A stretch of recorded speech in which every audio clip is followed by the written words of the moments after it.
Hæstvirtur forseti, ég hélt mína jómfrúrræðu hérna í gær og var afskaplega ánægður með það að hafa stigið þetta skref og komið í þessa pontu og ég hafði tekið þá ákvörðun sem nýr þingmaður að vera ekkert mikið að brölta hérna upp fyrir ég væri búinn að svona aðeins að átta mig á hlutunum og hlusta og læra og það er stórt að segja að maður hafi gert það.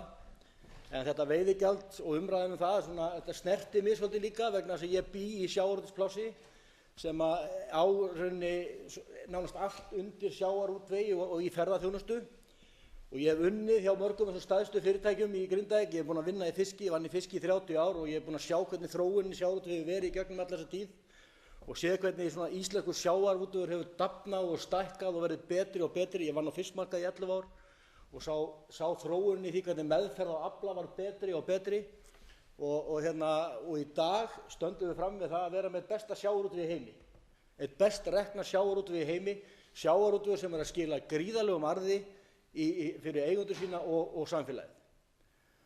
Og ég tók nú þátt í þessari kosningabaráttu á fullum hug og ég talað fyrir hönd míns bæjarfélags og allra í rauninni.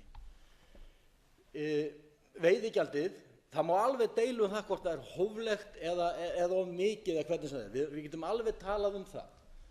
Og ég tók alveg undir það með fólki að þetta gæti nú kannski verið of mikið, en ég bara vissi ekki, ég kann það ekki alveg. Ég er búinn að hlusta á þessu umræðinu í dag og það er ljóst að hér eru menn sem hafa mikinn vit á þessu og hafa fylgst mikið með þessu og það sem fékk mig til þess að vera mjög ánægður með þetta veiðigjald að setja á sínum tíma vegna þess að við þurfum að fá arð af auðlindunum okkar, ekki bara sjávarútvegsauðlindinni sem slíkri, heldur öllum auðlindum okkar.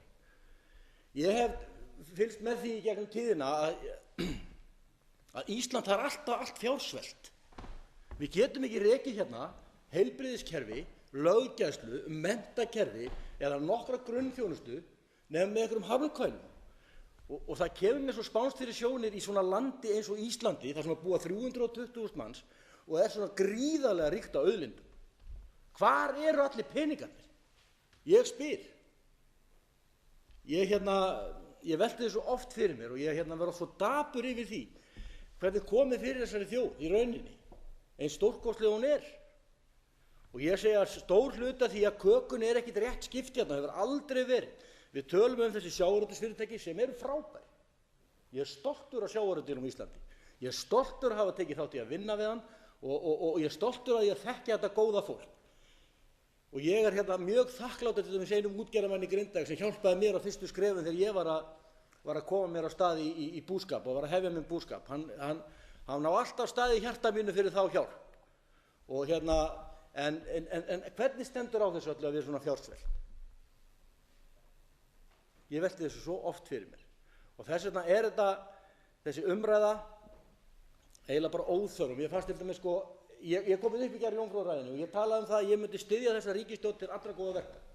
Og á fyrsta fundi okkar, þar sem við vorum nú saman í kosningabaráttunni og ég og hæstvirtur sjávarútvegs- og landbúnaðarráðherra, þá sagði ég nú bara við hann að ég hefði svona kosið bara Framsókn eða ekki verið að brölta sjálfur í þessu. Svo safarík og girnileg voru stefnuskrá hjá þeim. Það verður ekkert frá þeim tekið, hún var flott. Og ég batt miklar vonir við þessa ríkisstjórn og geri enn. Og ég tók það líka fram í gær, ég er alveg tilbúinn að gefa henni svigrúm til þess að koma með þessa aðgerðaáætlun og taka, koma með eitthvað gott fyrir heimili, skuldavanda heimilina. Þess vegna er ég þá dapur yfir þessum málum sem við komum með hingað fyrst. Vegna þess að ég tók það líka fram í gær að fyrir mér eru stjórnvöld snúast almannaheill og ekkert annað. Þess vegna finnst mér þessi fyrstu mál sem komin eru hérna inn og ég veit að þjóðin batt gríðarlega mikla vonir við þessa ríkisstjórn og þessi loforð sem voru gefin. Gríðarlega mikil. Og ég vona að háttvirtur ríkisstjórn geri sér grein fyrir því að það væri bundnar miklar vonir við þetta og að skuldavanda heimilanna hefði tekið á því fyrst og fremst. Og ég segi það nú að allar breytingar sem farið er í hér á hinu háa Alþingi eiga fyrst og fremst að miðast að því að þær komi sér best fyrir þá sem vestur eru settir. Því engin keðja er sterkari heldur en veikasti lekkurinn. Og ég er búinn að vinna í fiski og ég þekki fullt af fólki sem vinnur í fiski. Og ég þekki líka fullt af fólki sem vinnur í ferðaþjónustu. Og mér hefði nú fundist meiri bragur á því hjá hæstvirtri ríkisstjórn að til dæmis fyrst hún að fara að tala um að lækka skatta, að hún hefði kannski átt að lækka skatta á þessa lægstu launum. Það hefði verið bragur á því. Fólk sem vinnur við fisk alla daga og sér að skiptum á rúmunum í gistiheimilunum, ég held að það hefði ekki verið vanþörf fyrir þau að fá smá kjarabót á þessu síðustu verstu tímum. Það hefði verið talað mikið það í ræðustól að staða ríkisbúskaparins verri heldur en áætlað var. Og það kemur mér ekkert óvart. Ég meina, við vissum það og þetta var slæmt og þetta mjög slæm staða. Þess vegna burtséð frá því hvort að veiðigjaldið sé hóflegt eða réttlátt eitthvað og eins með gistináttaskattinn, þá finnst mér ótrúlegt skuli fara í þetta en tala á sama tíma það að staðan sé svona slæm. Ég segi það, ég er full á samúð með sjávarútveginum að þeim finnst þetta eitthvað hátt gjald. Ég held að þetta sé ekkert of hátt eins og þetta núna. Ég las viðtal við trillusjómann sem rekur lítinn bát vestur á Breiðafirði. Veiðigjaldið var ekkert að íþyngja honum. Það sem hann hafði mestar áhyggjur í sjávarútvegi var þessi óvissa framhaldið, kvótakerfið, hvernig yrði þetta? Veiðigjaldið, það var ekki að trufla. En við vitum það að ef á eitthvað að hrófla við vitum það að við gefum litlu krakka sleikjó og ætlar að taka hann af honum aftur, hann verður alveg vitlaus. Og þannig það alltaf þegar á að fara að taka eitthvað af einhverjum vissum hópum sem hafa kannski meira heldur en aðrir. Og það hefur nú verið alveg lenskan í þessu þjóðfélagi leið og á eitthvað að hrófla við einhverju, þá verður allt vitlaust. Allavega hef ég upplifað þannig. Á ferðalögum mínum í kosningaferðinni þá var fólk að tala heilbrigðisþjónustuna, það var að tala Löggæsluna úti í Vestmannaeyjum sem nú mikill kvótabær og sjávarútvegsbær. Þar var fólk að tala þetta. Það hafði miklar áhyggjur af fæðingardeildinni, það hafði miklar áhyggjur af menntakerfinu og hvernig ætti að laga þetta og hvað eru þið tilbúin að gera fyrir okkur. Og ég sagði náttúrulega hvað á ég að gera, ég get ekki lofað neinu. Auðvitað vill maður að þetta sé í lagi. Ég lít á til dæmis þetta veiðigjald, hæstvirtur forseti, sem hluta af því að reyna að mæta þessum vanda í þessum byggðarlögum. Og í Suðurkjördæmi gríðarlega öflugt kjördæmi, landbúnaðar og sjávarútvegsfyrirtæki. Gríðarlega öflugt og ég segi bara, hugsið ykkur, ég hefði til dæmis að vera að tala veðigjaldið, að hann hefði kannski sjávarútvegsráðherra, hæstvirtur, þá hefði hann kannski átt að tala hvernig væri hægt að skilja eftir kannski 50% af því inn í byggðarlögunum og til þess að byggja upp innviðina. Til að hægt sé að reka á þessu stóru kjörnum, þetta er í Vestmannaeyjar, Hornafjörður, Grindavík, flotta og góða heilbrigðisþjónustu, löggæslu í Vestmannaeyjum, einn lögreglumaður á vakt, það boðlegt? Nei, við verðum að tala betur saman þetta.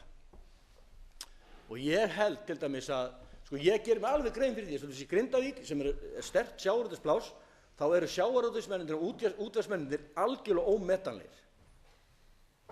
Þeir eru ómetanlegir. Þeir skapa gríðarlega mikla vinnu og þeir eru mjög sterkir félagslega inn í félagskerfi hjá okkur. Íþróttir, kirkjunni og á fleiri stöðum. Ómetanlegir menn sem ég myndi ekki vilja missa. En með þetta veiðigjald, mér finnst þetta hefði ekki átt að koma fram. Það er mín skoðun. Það er búið að setja í fleiri nefndir öll þessi mál sem er bara gott og vel. Við getum alveg sagt okkur við það. Þetta eru alvarleg mál sem þarf að ræða og eins hefði mér fundist að þetta mál hefði mátt fara í nefnd til þess að ræða þetta betur vegna þess að ég held að sjávarútvegurinn, hann sé þannig staddur, hann geti látið þetta hendi. Við munum alveg hvernig sjávarútvegurinn var hérna áður fyrr. Hann var alltaf rekinn með bullandi tapi og það var alltaf verið að fella gengi til þess að bjarga sjávarútveginn sem kom sér mjög illa fyrir hina lægstlaunuðu og hina almenna borgara í landinu. Það var alltaf að borga þetta. Við erum alltaf að borga þetta. Af hverju ekki verið að tala um það hér? Það er verið að tala um fyrirtækinu auðvitað. Við eigum að, tækifærin á Íslandi eru gríðarleg til atvinnuuppbyggingar. Gríðarlega mikil. Og ekki síst í okkar kjördæmi, Suðurkjördæmi. Það liggja nú bara tækifæri undir hverju steini og bak við hverja þúfu.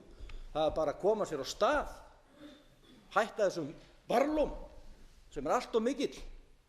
Það eru gríðarleg tækifæri. Og ég held að ef ég væri útgerðarmaður, segi ég, það er svo auðvelt til mig að segja þetta, að þá myndi ég nú bara stoltur að því að koma inn meiri pening í þjóðfélagi þegar svona illa árar. Mér finnst að við þurfum einhvern veginn að skerpa þessa samfélagslegu sýn og standa betur saman. Allir. Ég hef verið láglaunamaður alla mína tíð og ég hef verið að borga 30-50-40% skatt alla tíð og hef ekki talið eftir mér. Bara fundist það sjálfsagt vegna þess að skattar eru til þess að reka velferðarkerfið. Og síðan þegar við erum farin að fá meiri arð af auðlindunum okkar, ég tala ekki orkuauðlindinni, þegar ef að Landsvirkjun gæti farið að skila okkur arði upp á 10 milljarða eftir einhver ár, þá erum við farin að tala saman.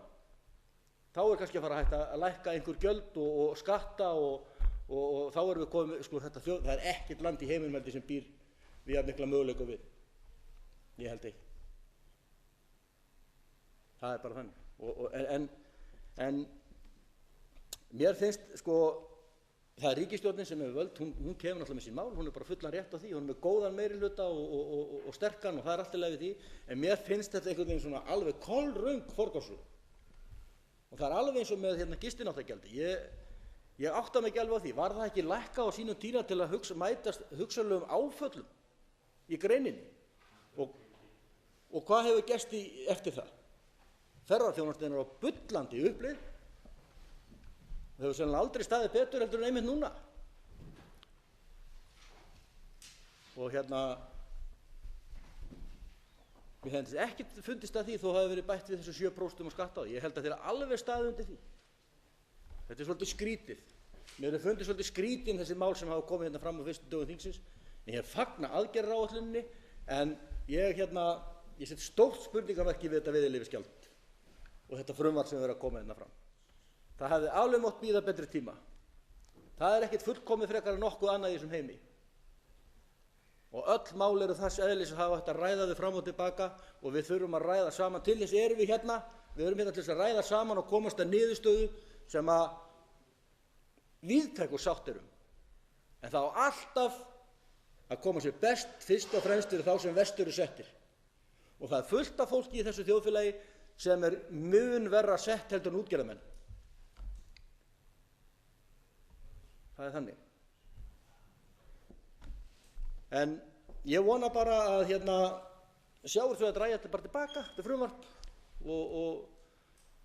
og snúi sér til dæmis kannski að því að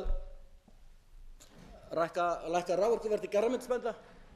Hann sagði á fundi hæstvirtur sjávarútvegsráðherra austur í sveitum að það þyrfti ekki nema 1 pennastrik til að laga það. Það er nú verið aldrei fínt að gera það núna.